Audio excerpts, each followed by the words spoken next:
Assalamualaikum warahmatullahi wabarakatuh. Kami dari kelompok 11 ingin mempresentasikan hasil review jurnal Risk Assessment for Modern Industry. Saya Muhammad Iza Siddiqui dengan akhiran NIM 079. Saya Abdul Azam Rubani dengan akhiran NIM 101. Pengertian umum, risk assessment adalah proses identifikasi, analisis, dan evaluasi risiko dalam suatu sistem. Dalam konteks industri 5.0, risk assessment menjadi lebih kompleks karena sistem saling terhubung dan melibatkan teknologi seperti AI, IoT, dan cyber physical system. Adapun latar belakang dari jurnal yang kami review yaitu Industri 5.0 merupakan perkembangan dari Industri 4.0 yang berfokus pada sistem yang lebih human-centric, berkelanjutan, dan resilient. Akibat integrasi teknologi, sistem industri menjadi semakin kompleks sehingga risiko tidak lagi statis, melainkan dinamis dan saling terhubung. Menurut pendapat para ahli, menurut Pinkerol et al., risk assessment modern harus mampu menangani sistem yang saling terhubung dan dinamis.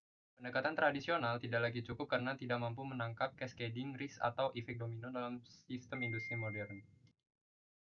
Adapun permasalahan utama dalam risk assessment modern adalah metode tradisional yang masih bersifat statis dan terpisah, sehingga tidak mampu menangkap kompleksitas sistem yang saling terhubung.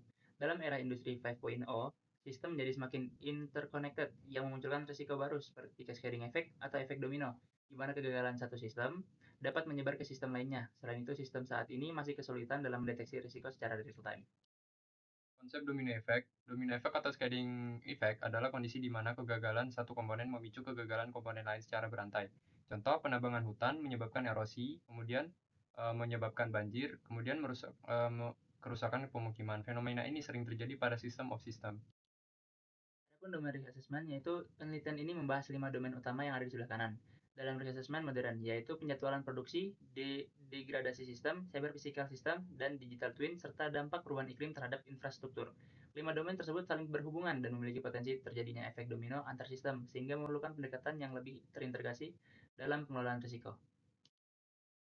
Studi manufacturing, pada sistem fleksibel manufacturing system atau IFMS, risiko dapat muncul dalam bentuk keterlambatan produksi dan pemborosan energi. Permasalahan ini tidak hanya berdampak pada proses produksi, tetapi juga dapat menyebar ke sistem lain seperti supply chain sehingga menimbulkan efek berantai atau domino effect yang dapat mengganggu keseluruhan sistem industri. Adapun case studi dari Semisal Plan, yaitu dalam studi kasus fasilitas kimia, kegagalan pada satu tangki dapat menyebabkan kebakaran yang kemudian menyebar ke tangki lainnya. Hal ini menunjukkan adanya cascading failure atau efek domino. Untuk menganalisis fenomena ini, digunakan metode Dynamic Bayesian Network atau DBN yang mampu memodelkan perkembangan risiko secara dinamis. Kemudian identifikasi masalah dan penanggulangannya. Yang pertama, identifikasi masalah. Sistem industri modern memiliki tingkat kompleksitas yang tinggi dan saling terhubung, sehingga risiko dapat menyebar dengan cepat antar sistem domino effect. Metode risk assessment tradisional belum mampu menangani risiko yang dinamis dan masih terbatas dalam mendeteksi gangguan secara dini. Kedua, penanggulangan. Untuk mengatasi hal ini diperlukan pendekatan yang lebih adaptif dan terintegrasi, seperti penggunaan teknologi berbasis data real-time, pemodelan dinamis, serta sistem monitoring yang mampu mendeteksi masalah yang ada. Jadi menurut saya pribadi itu perkembangan industri 5.0 membuat sistem industri menjadi semakin kompleks dan saling terhubung. Hal ini juga menyebabkan risiko tidak lagi berdiri sendiri tetapi dapat menyebarkan antar sistem. Benar, dan kondisi tersebut memunculkan fenomena domino effect atau cascading effect, di mana kegagalan satu komponen dapat memicu gangguan berantai pada sistem lain.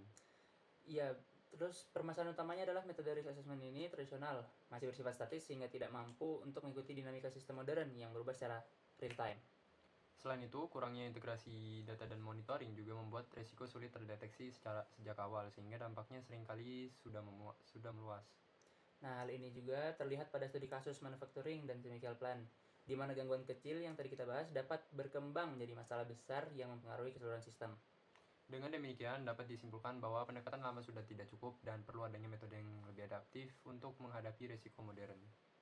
Kemudian solusi dari kami yaitu untuk menyarankan penggunaan dynamic risk assessment berbasis data real time supaya risiko bisa terdeteksi lebih cepat sejak awal. Selain itu, penerapan teknologi seperti digital twin dan AI dapat membantu memprediksi serta mencegah terjadinya cascading efek dalam sistem industri. Kemudian saran untuk meningkatkan efektivitas manajemen risiko di industri modern diperlukan pengembangan sistem monitoring berbasis real time agar potensi risiko dapat dideteksi sebelum menyebar ke sistem lain. Nah, industri juga perlu meningkatkan kesiapan infrastrukturnya, terutama dalam hal pengelolaan dan data dan sistem yang saling terhubung. Terakhir, metode risk assessment yang digunakan sebaiknya dikembangkan agar lebih sederhana dan aplikatif sehingga dapat diterapkan tidak hanya pada industri besar, tetapi juga pada skala yang lebih kecil. Sekian presentasi dari kelompok 11. Wassalamualaikum warahmatullahi wabarakatuh.